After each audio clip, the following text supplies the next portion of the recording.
sa bulwagang pambalitaan ng UNTV, si Attorney Reggie Dongol at si Monica Veralio. Magandang hapon Pilipinas at sa buong mundo. Ito ang balita. Mga airline, shipping at iba pang transport company balak magpatupad ng fare increase dahil sa mataas na presyo ng langis dulot ng train law. Hiling ng transport groups na itaas sa 10 piso ang pamasahe sa mga jeep, hindi pa aprobado ng LTFRB. Kalidad ng ilang mga school supply sa mga pamilihan, bagsak sa quality standard sa isinagawang inspeksyon ng Department of Trade and Industry. Mga smuggled na sasakyan na nagkakahalaga ng 34.7 million pesos sinira ng Bureau of Customs. 3 miyembro ng Gang for Hire Syndicate sa Laguna, arestado. Una sa ating mga balita ngayong hapon. Nais sa mga airline, shipping at iba pang transport companies na taasan na ang kanilang sinisingil na pamasahe. Iginiit ng mga ito na malaki na ang nalulugi sa kanila dahil sa ipinatutupad na excise tax sa langis sa ilalim ng train law. Ito ang balita ni Grace Cassie. Umaaray na ang transport sector dahil sa sunod-sunod na pagtaas ng presyo ng produktong petrolyo. Malaki umano ang kitang nawawala sa kanila. Hiling ng mga ito ay payagan silang magpatupad ng fare increase. Ang Cebu Pacific at Philippine Airlines nais ibalik ang paniningil ng fuel surcharge. Ayon sa Cebu Pacific, sa tuwing tataas ang presyo ng langis, nasa 20 milyong piso ang dagdag sa kanilang cost of fuel. Kaya kailangan lang itaas ang pamasahe, bagay namang kinwestiyon ng ilang kongresista. We are proposing to impose for Davao, Manila a fuel surcharge, a fixed fuel surcharge of around 280 pesos. By some murky, magical formula which we are unaware of, the airlines are able to come up with their own computation of how much they should be charging per passenger. Ayon naman sa Marina, apektado na rin ang mga roro at mga cargo ship dahil 50% ng kanilang operating cost ay napupunta sa fuel. The owners are starting to increase their fares to recover for the increase in fuel prices. Nakahain naman sa LTFRB ang fare increase petition ng bus at jeep. Ayon kay Committee on Transportation Vice Chairman Edgar Sarmiento, may remedyo namang nakasaad sa batas oras na sumipa ng husto ang presyo ng langis. Nasa batas po natin, once dumating ng $80 per barrel ang presyo, automatic suspend muna natin. Right now, the price of oil is somewhere at $74.95 per barrel. Pero ayon sa Department of Finance, hindi dapat isisi lahat sa train ang pagtaas ng presyo ng langis. The increase in oil excise, for example, for diesel, Your Honor, it's just 1/4 that is attributable or may be attributed to train po. So the 3/4 of the increase is really on the increase po of the Dubai crude price. Tapos po yun pong weakening of the peso. Sa ngayon, patuloy ang pagbibigay ng DSWD ng social protection sa mga naapektuhan ng train law. 200 piso kada buwan ang kanilang ibibigay sa unang taong implementasyon ng train, habang 300 piso naman sa ikalawa at 3 taong implementasyon. Grace Casin, UNTV News and Rescue, House of Representatives. Suportado ng National Center for Commuter Safety and Protection ang panukalang taasan ng singil sa pamasahe sa jeep. Pero giit ng grupo, hindi dapat humigit sa piso ang ipatutupad na fare increase. Ito ang balita ni Joe Wanano. Taliwas sa pangkaraniwang reaksyon ng mga pasahero, pabor ang isang commuters group sa hiling ng mga transport group na taasan ng singil sa pamasahe sa mga jeep. Ayon sa presidente ng National Center for Commuter Safety and Protection na si Maricor Acol, nauunawaan nila ang bigat ng epekto sa mga tsuper at operator ng patuloy na pagtaas ng presyo ng produktong petrolyo. Subalit para sa grupo, piso lamang ang dapat na fare increase at hindi 2 piso na siyang hinihingi ng ilang transport group. Naintindihan namin ang plight ng mga drivers at saka ng mga operators. So, the commuters are willing to go on a price increase in the base price of 1 peso. Dagdag pa ni Acol, maaari namang maglaan ng pamahalaan ng subsidiya para sa mga jeepney driver upang hindi na matuloy ang dagdag pasahe. Kasi meron naman tayong mga energy tax, may road users tax. Saan napupunta yon? No? Nakikita natin minsan ang mga kalye hindi naman sinisira nila. No? Bakit hindi na lang ibigay yung subsidy doon sa mga public transport? Subalit para sa Pasang Mazda, lubhang maliit ang pisong dagdag na nais ng mga commuter. Gawin natin 2 pesos. Para naman, gaya rin binabanggit ko ngayon, kung bumaba naman ang presyo, kami naman ay magbo-voluntary reduction of fare. Give and take situation lang ang aminin. Kanina muling ipinagpatuloy ng Land Transportation Franchising and Regulatory Board ang pagtalakay sa petisyon ng Transport Group na itaas sa 10 piso ang minimum fare sa jeep. Subalit muling nareset ang pagdinig. Ayon sa Pasang Mazda, nagkaroon ng kalituhan sa hanay ng mga Transport Group matapos hilingin ng ibang grupo na gawing 12 pesos ang minimum fare sa jeep. Itinanggi naman ng LTFRB na pinatatagal nila ang pagresolba sa issue ng fare increase. Itong mga delay na ito, it's not on our own. On the record, tingnan nyo ho, sila ho parati ang nagre-request. Nasa ano naman ho, it's nasa case folder po. It's either kulang yung ebidensya nila, hindi handa yung lawyer nila, magmi-meeting pa sila, inaayos pa nila yung mga papeles nila. Giit ng LTFRB, kinakailangan nilang maging maingat sa pag-aproba sa petisyon ng dagdag pasahe lalo't aabot sa mahigit 3 milyong populasyon ang maaapektuhan nito. Muling ipagpapatuloy ang pagdinig sa petisyon sa June 13. Joanna Ano, UNTV News and Rescue, Quezon City. Tiniyak ng Department of Energy o DOE na bababa ang presyo ng produktong petrolyo kapag dumating na sa bansang aangkating langis mula sa Russia. Pero paglilinaw ng DOE, hindi lahat ng oil companies ang makikinabang sa langis na manggagaling sa Russia. Ito ang balita ni Monokson. Pinamamadali na ni Pangulong Rodrigo Duterte sa Department of Energy ang pag-angkat ng langis mula sa Russia. Ayon sa DOE, sa pamamagitan nito ay bababa ang presyo ng produktong petrolyo sa bansa. Ang Philippine National Oil Company ang naatasan na mag-angkat ng langis at magbenta nito sa mababang presyo. Whatever na dagdag sa ating supply, kapag mayroon, makakababa din siya ng presyo. Hindi pa masabi sa ngayon ng DOE kung magkano ang posibleng babawas sa presyo ng langis kapag dumating na ang supply mula sa Russia. Ayon sa DOE, hanggat mataas ang presyo sa world market, sa Russia muna kukuha ng langis ang Pilipinas. Subalit ayon sa DOE, mga maliliit na gasoline station muna ang mabebentahan ng PNOC. Ang malalaking oil company gagawa muna ng ibang paraan upang makatulong sa publiko. We have a memorandum of agreement sa oil companies, di ba? Para i-expand nila yung mga discount nila sa mga gas station. So more than 300 gas station na yon. Mula Enero hanggang kahapon, 17 beses nang tumaas ang presyo ng diesel at 15 naman sa gasoline. 16 na beses na ring tumaas ang presyo ng kerosene. Sa naturang panahon, mahigit 10 piso na ang itinaas sa presyo ng diesel, gasoline at kerosene kung kasama ang excise tax. Kung wala namang ipinataw na tax, nasa mahigit 7 piso lamang ang itinaas sa presyo ng produktong petrolyo. Dismayado naman ang consumer group sa pagtanggi ng mga oil company sa unbundling ng presyo ng produktong petrolyo. Ayon sa Laban Consumer, hindi makatwiran na tumanggi ang mga oil company dahil malinaw na may itinatago ang mga ito sa mga consumer. Ayon naman sa DOE, nais pa munang pag-aralan ng lubos ng mga oil company ang pagsasapubliko sa kung paano nila itinatakda ang presyo ng produktong petrolyo. Mon Hokson, UNTV News and Rescue, Quezon City. Sa ibang balita, hinuli at inimpound ng mga tauhan ng Interagency Council for Traffic o IAC ang mga habal-habal na bumabiyahe sa Makati City.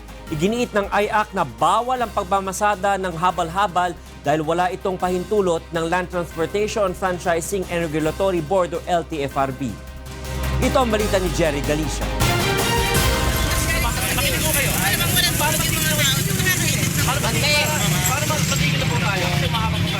Nagkasagutan ang mga tauhan ng IAC at ilang habal-habal drivers kasunod ng isinagawang operasyon kaninang umaga. Hinuli at inimpound ng IAC ang mga motorsiklo na ginagamit na pampasada sa Guadalupe, Makati.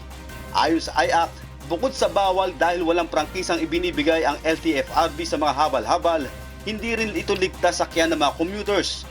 Akala lang iba gusto namin abalahin, no? Pero hindi po, kaligtasan ang iniisip namin. Pero si Venus Gonzales, kahit nagbabayad ng mahal, pinipili pa rin sumakay sa habal-habal dahil mabilis lang nakalulusot sa mabigat na traffic sa Makati. 150. Ang laki nga pero sabi ko okay lang kayo kasi maliit. Actually hindi ko talaga siya happy. Ngayon lang kasi may interview po. 20 habal-habal ang dinala ng mga taunang IACT sa impounding area ng Land Transportation Office sa Quezon City. Pagbabayarin 2,000 hanggang 10,000 pisong multa ang may-ari ng mga kinumpiskang motor. Ayon sa IACT, tuloy-tuloy ang gagawin ng operasyon laban sa mga habal-habal sa mga susunod na araw. Jerry Galicia, UNTV News and Rescue, Makati.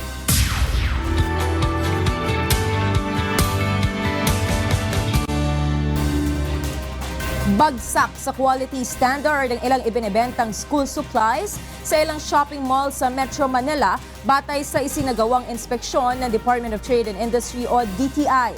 Tumaas naman ng hanggang 2 piso ang presyo ng ilang gamit sa eskwela sa Divisoria. Ito ang balita ni Monokson.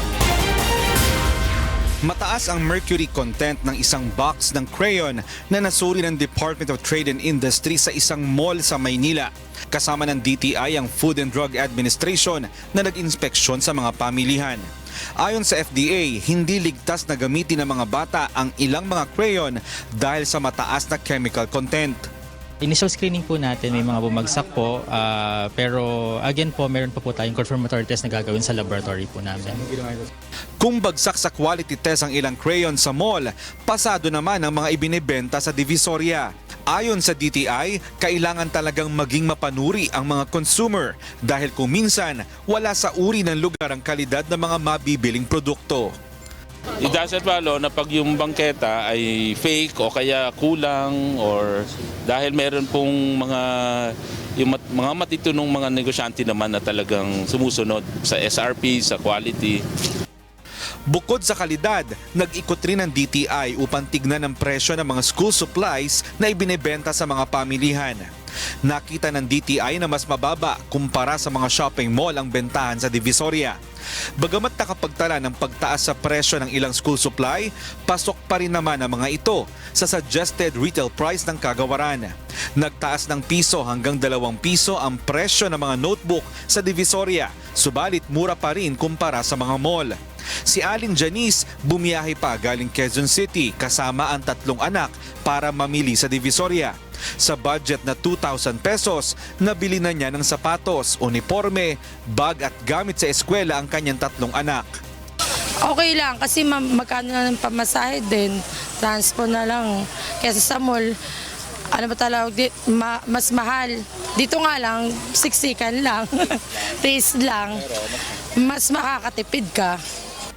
Si John naman sa isang kilalang shopping mall na mili. Binigyan siya ng nanay niya ng 2,000 na budget. Sa halagang 1,500 pesos, nakabili na ng bag, sapatos at mga gamit sa school. Mas matibay po. Gusto ko po dito kasi matibay po yung mga nila. Ayon sa mga nagtitinda dito sa Divisoria, di hamak na mas mura talaga yung mga binebenta nilang produkto dito kumpara sa mga shopping mall. At bukod dyan, makakahingi pa ako ng discount o makakatawad sa aking mga pinamili. Nanawagan ng DTI sa publiko na huwag lamang isaalang-alang ang presyo kundi maging ang kalidad. Humingi rin ng resibo upang maibalik ang produktong binili kung meron itong depekto. Sa mga sumbong at reklamo sa produktong nabili, maaari itong itawag sa DTI hotline number 751-3330. Mon Hocson, UNTV News and Rescue, Manila. Susunod sa Ito ang Balita. PNP nagbigay na ng police escort sa pamilya ni dating La Union Representative Eufranio Irigel. Konstruksyon ng NLEX Harbor Link Segment 10, target ng Department of Public Works and Highways na matapos ngayong taon.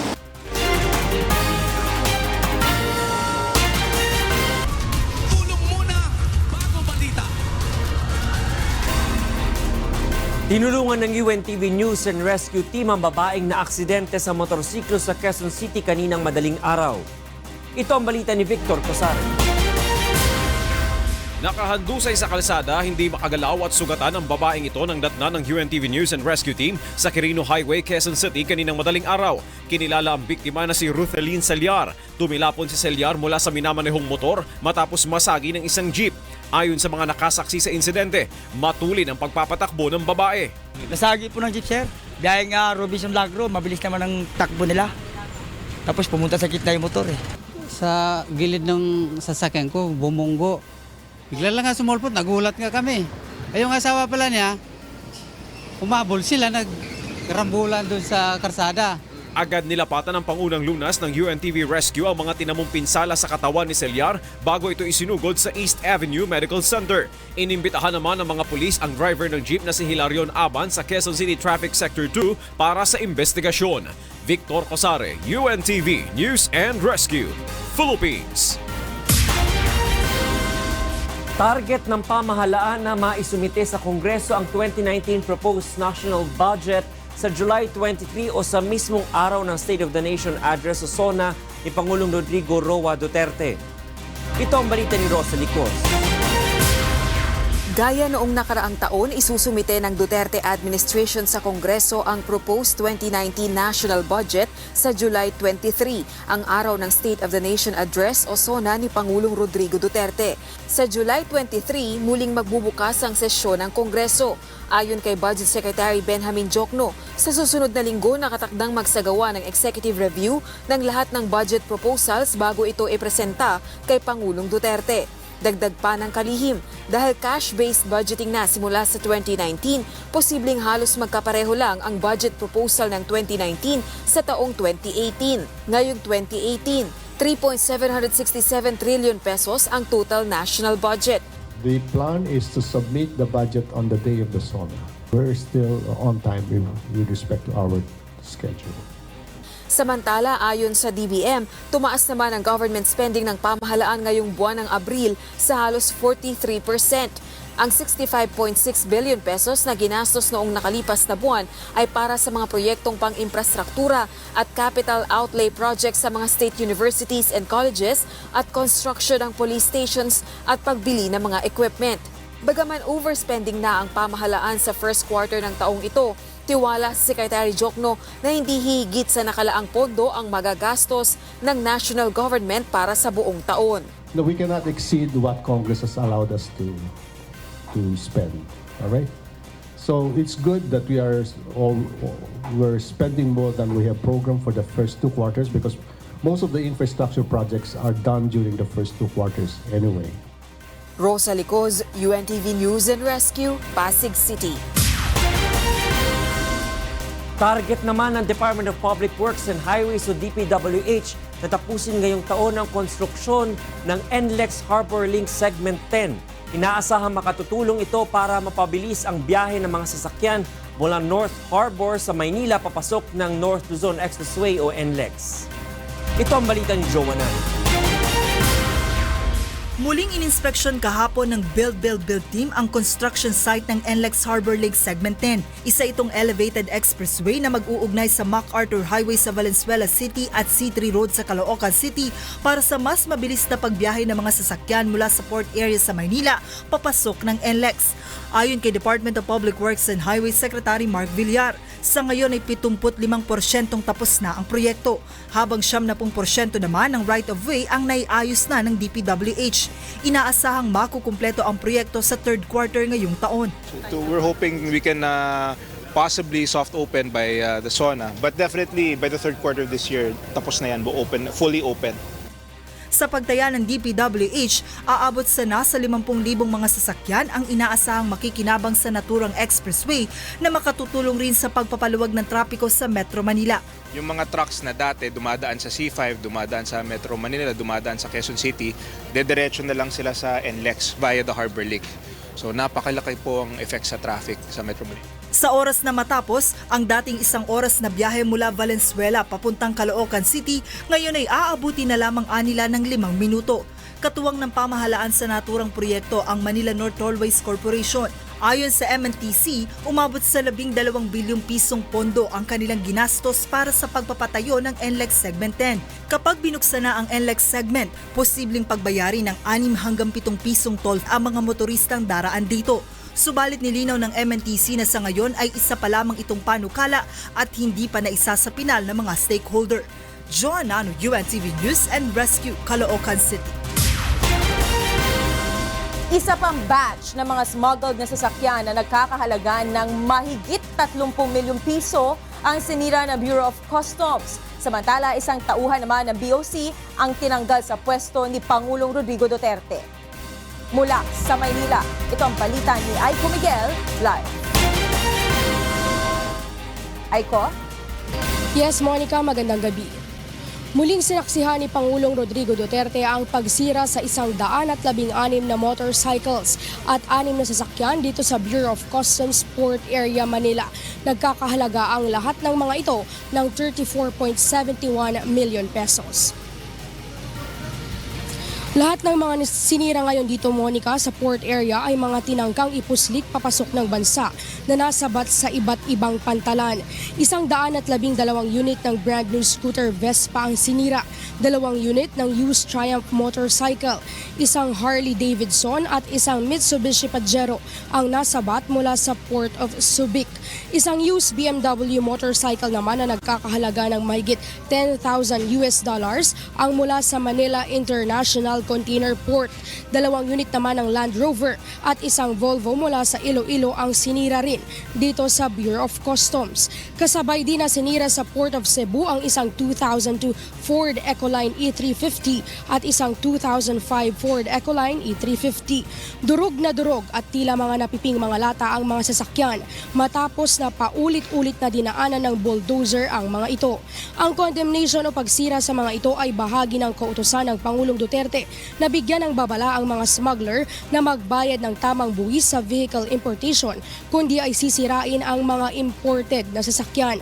Monica, samantala inihayag ni Pangulong Duterte sa kanyang talumpati na tinanggal na niya sa pwesto si Customs Deputy Commissioner Noel Patrick Sales Prudente.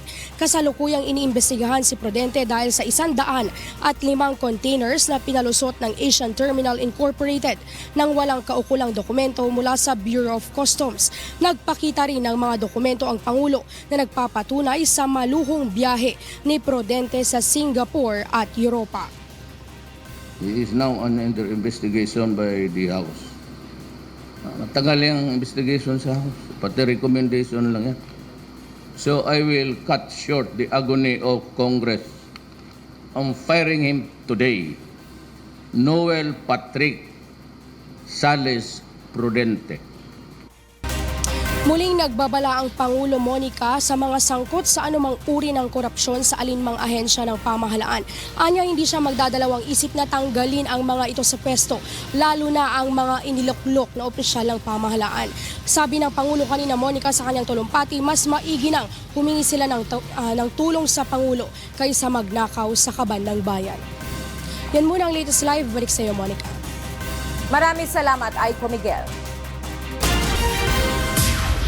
Agad na nakapasa sa Commission on Appointments ang pagkakatalaga kay Justice Secretary Minandro Guevara. Sa unang pagsalang ni Guevara sa makapangyarihang bicameral panel kanina, natanong ito tungkol sa kanyang pahayag na walang conflict of interest ang pagkakaroon ng kontrata ng DOJ sa security agency ng pamilya ni Solicitor General Jose Calida.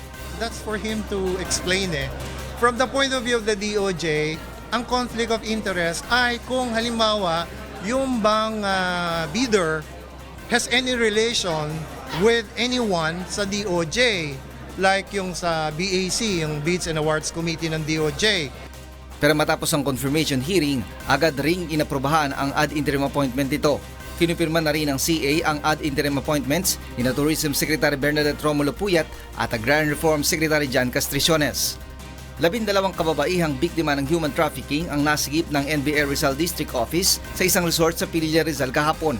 Isang entrapment operation ang isinigawa ng NBI matapos makatanggap ng impormasyon tungkol sa isang bugaw na nag-aalok ng mga menor de edad na prostitute na dinadala sa mga hotel at resort sa Tanay at Pililla. 10 sa 12 nasagip na kababaihan ang nakumpirmang minor de edad batay sa resulta ng dental examinations. Arestado naman ang 3 suspect na sina Tanya Versosa Ramos, Ediven John Hoben at Manolo Vicente Boca. Nahaharap ang mga ito sa kasong human trafficking, child abuse at exploitation. They were operating around 2 months already.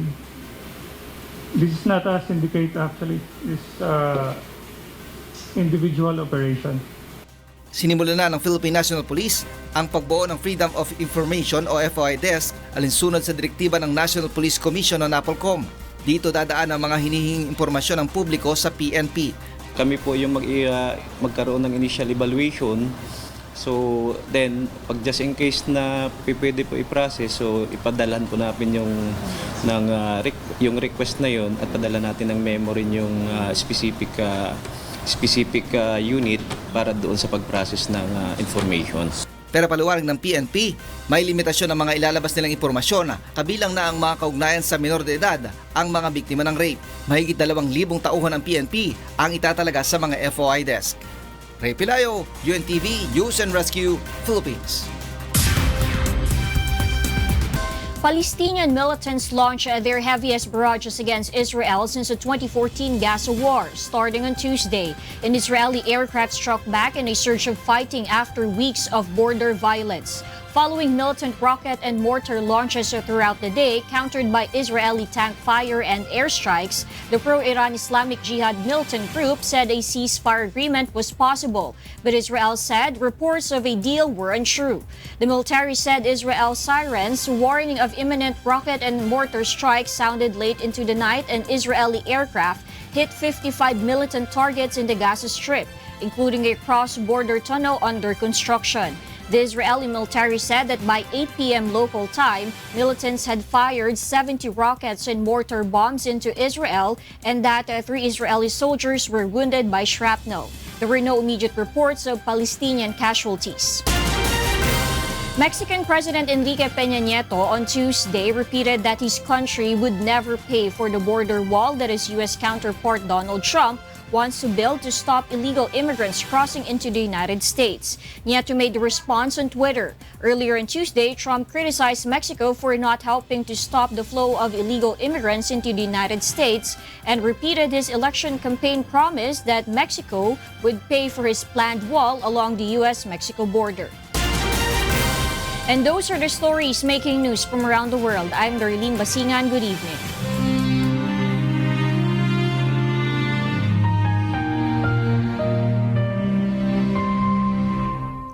3,110 araw o mahigit 8 taon na po ang nakalipas mula na maganap ang malagim na Maguindanao Massacre. Ngunit hanggang ngayon ay naghahanap pa rin tayo ng katarungan sa mga biktima ng malagim na krimen. At sa tila madilim na hinaharap ng kaso, hindi po bibitiw ang UNTV sa labang ito hanggang makamit ang katarungan, hindi lamang para sa aming 4 na kasamahan, kundi sa lahat ng mga biktima ng karumal-dumal na pamamaslang. Susunod sa Ito ang Balita. Kaligtasan ng mga mag-aaral sa Luneta Elementary School sa Benguet pinangangambahan dahil sa mga nangyayaring landslide. 4-piece beneficiary sa Boracay, maagang nakatanggap na conditional cash grant dahil sa krisis sa lugar.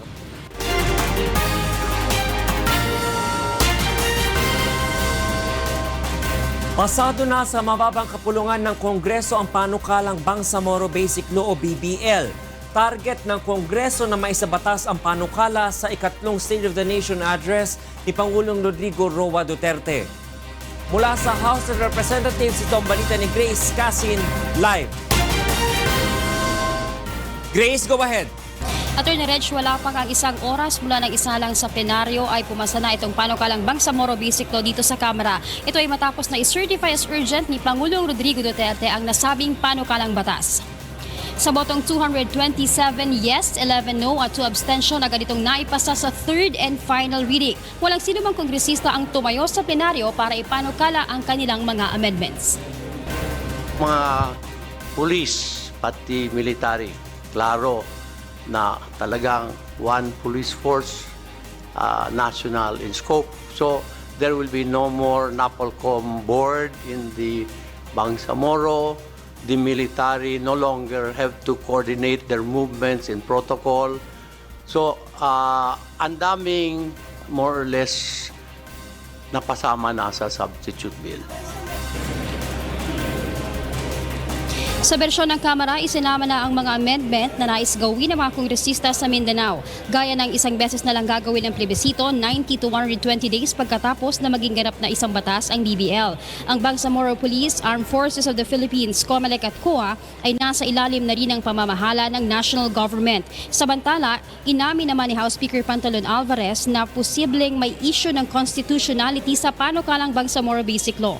Noon pa man ay ginigit na ito ni Albay Representative Edsel Lagman dahil dapat muna anyang amendahan ng saligang batas bago tuluyang buwagin ang Autonomous Region in Muslim Mindanao o ARMM at palitan ng Autonomous Region on Bangsamoro. Pero para kay Alvarez, ang Korte Suprema lang ang makakapagsabi kung labag ba o hindi sa konstitusyon ang pagbuo ng Autonomous Region on Bangsamoro. Hindi kami yung magsasabi kung constitutional yan o hindi. Basta kami, merong proposal, ito, BBL as a substitute doon sa ARMM law. So, gagawin namin. No? Now, anybody can question yung, yung constitutionality nung gagawin namin. Again, Supreme Court pa rin ang magdi-decide kung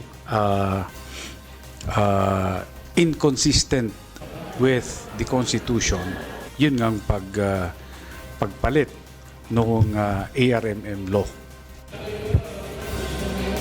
Samantala sa Senado, kasalukuyan pa rin nakasalang sa debate ang panukalang BBL. Isa sa mga isyong tinatalakay doon ay ang pagbibigay ng external defense ng Bangsamoro mula sa national government, paglikha ng Bangsamoro Regional Office at paglalagay ng protocol sa pagitan ng local, national police at ang Black Grant.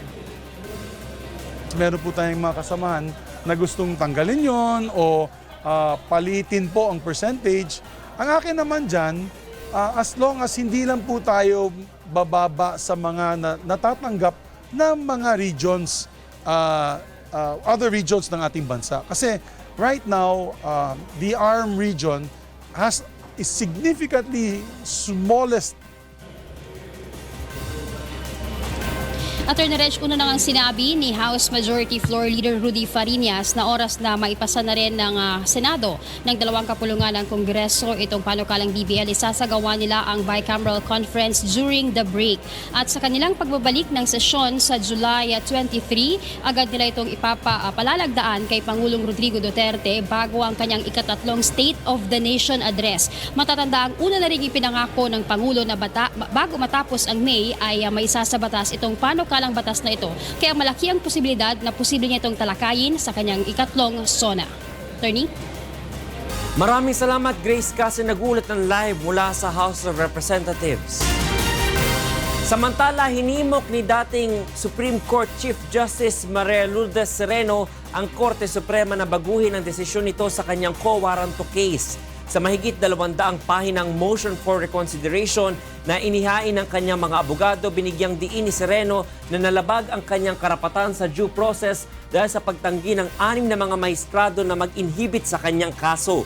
Giit ni Sereno, dapat ma-disqualify sina Associate Justices Teresita Leonardo de Castro, Diosdado Peralta, Lucas Bersamin, Francis Hardelesa, Noel Tiham at Samuel Martires dahil hindi sila makakahatol ng patas sa kanyang kaso. Malinaw anya sa pagdinig ng House Justice Committee at sa oral arguments ng Korte Suprema na may pagkiling laban sa kanya ang mga ito. Sa botong 8-6 nitong May 11, pinagbigyan ng SC ang quo warranto petition upang matanggal sa pwesto si Sereno dahil sa umano'y invalid na appointment nito noong 2012.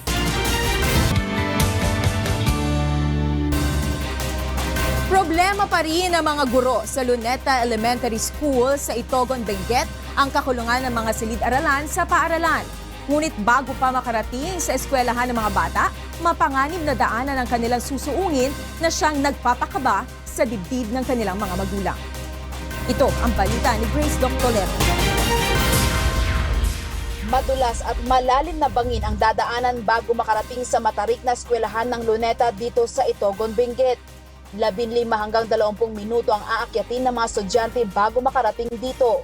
Maliban sa matatarik na daan, landslide prone pa ang mga ito, bagay na ikinababahala ng dibdib ng mga magulang lalo na kapag tag-ulan. Si Nanay Beverly, bitbit pang 1 taong gulang na anak na bunso. Araw-araw raw ay kinakailangan niyang ihatid sundo ang 8 taong gulang na anak na grade 2 sa pasukan dahil sa pangambang mahulog ito sa bangin. Minsan, pag walang tambay dyan sa baba, nandyan din ako sa baba. Nakikilaro na rin ako sa mga bata, binabantayan ko rin yung iba, kaya nandyan din kami mag-ina. Ngunit masipag man pumasok ang mga mag-aaral dito, kulang naman sa silid-aralan ang eskwelahan. 200 estudyante ang pagkakasyahin sa 6 na kwarto, kaya asahan na sa darating na Lunes. Kakambal ng pagod sa akyatan ay siksikan sa classroom ang daratnan. Marami mag-enroll, tapos yung mga classrooms, ayun ang problema, may mga kulang na rooms. Kagaya ngayon, pag nakikita ninyo sa likod, inaayos namin yung bodega para maging computer room. Kasi may mga classrooms dito na nahati. Yung isang room, ginawang library, tsaka clinic. Tapos itong dating isang classroom dito, naging office at tsaka HE. Nangako naman ang lokal na pamahalaan ng Itogon na gagawa nila ng paraan kung paano masisiguro ang kaligtasan ng mga batang nag-aaral dito. Grace Doctolero, UNTV News and Rescue, Itogon, Benguet.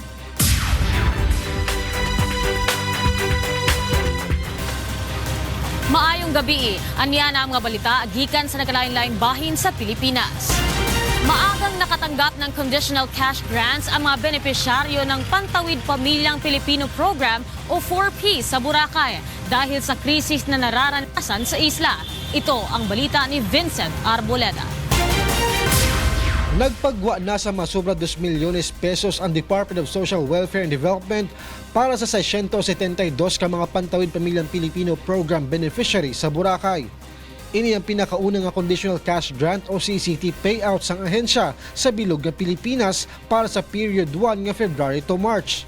Suno sa DSWD, ginuna na nila ang mga benepisyaryo sa isla bagod man sa pagsara sa mga negosyo diri. Supposed to be ngayong April, March is June na release pa. Kaso na because ng crisis, in early ni Secretary.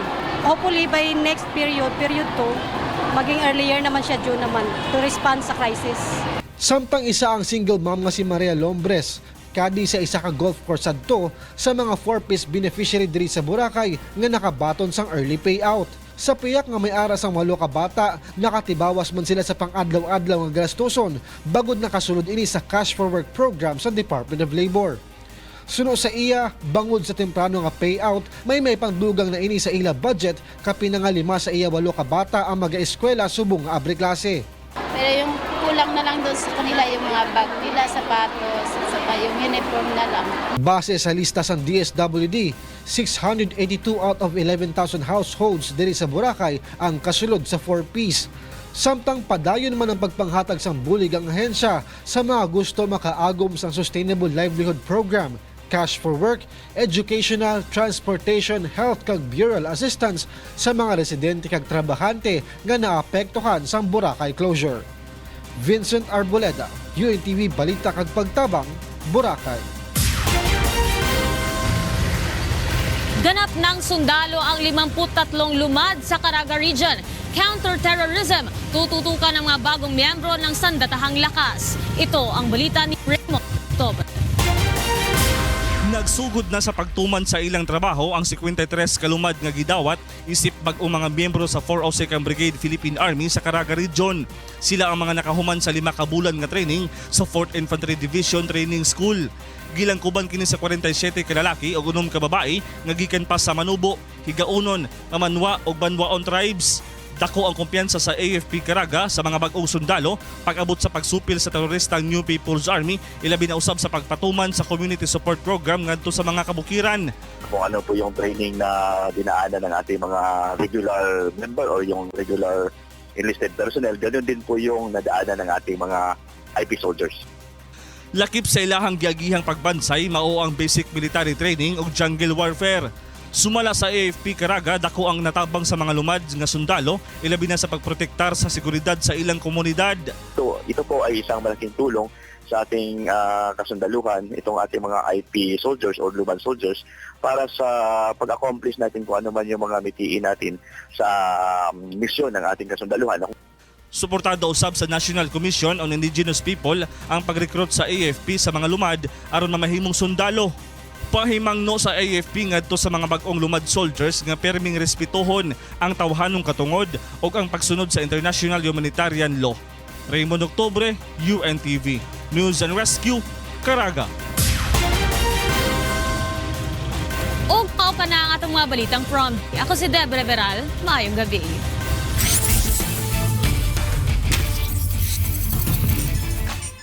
Nais ng PNP responders na makuha ang twice-to-beat advantage sa playoffs ng UNTV Cup Executive Face-Off. Kaya naman target ng responders na maiuwi ang panalo sa linggo laban sa GSIS Thunder Furies upang mapanatili ang malinis na record ng elimination round ng off-season games. Ito ang balita ni Bernard Dadis. Ball taken away though. Defensa. Sisikapin ng PNP responders na mapanatili ang kanilang malinis na record sa nalalapit nilang pagtutuos ng GSIS Thunder Furies sa linggo alas 2 ng hapon sa triple header ng UNTV Cup Off-Season Executive Face-Off sa Pasig City Sports Center. Hawak ngayon ng PNP ang malinis na 3-0 win-loss record. May nalalabi pa silang 4 na laban sa first round eliminations. Para sa PNP, kailangan nilang mapanatili ang unang pwesto upang makuha ang twice-to-beat advantage sa playoffs. Kaya hindi nila silang papabaya sa pag-ensayo para lalo pang lumakas ang kanilang koponan. Siguro kailangan pa naming palakas kasi yung speed namin ang pinaka-strength namin dito, tsaka yung solid defense namin. Minimize namin yung mga foul. Dagdagan yung practice. Bagaman nahihirapan nila silang mabuo sa practice, pinipilit nilang magawa ng paraan na nakakondisyon ng kanilang team. Ayos sa ensayo naman, nag-a-adjust kami. Depende dun sa availability ng mga players. So minsan naman yung iba hindi talaga nakakapag-ensayo dahil nga very busy talaga, out of town yung iba. So kung sino yun nandyan, yung mga natitira, mga 5, 10, as much as possible, kailangan meron kaming condition na player, kahit 5, kahit 10, okay lang kami doon. Samantalang GSIS naman, daragdagan pa daw ang pag-ensayo upang makasabay sa bilis ng mga pulis. Tatakbo talaga kami. Yun talaga yung kulang namin eh. And then yung mga papanoorin namin yung mga pagkakamali namin tsaka pagkukulang nitong versus DOJ, mag-a-adjust na lang kami. Sa ngayon, wala pang naipapanalong Thunder Furies sa kanilang huling 2 laban. UNTV News and Rescue, Philippines. At yan ang naging kabuuan ng ating balitaan ngayong gabi. May allergy daw si Anshe. Oo, get well soon, Angela. Gusto yan ngayon. Kasi nag-iiba na naman yung climate natin, yung Transition. weather. Nasa transition period na tayo. Aming inilahad ng buong katapatan kung paano namin nasaksihan. Kayo'y makapagtitiwala ng aming nakita at narinig ang aming ibinabalita. Magandang gabi.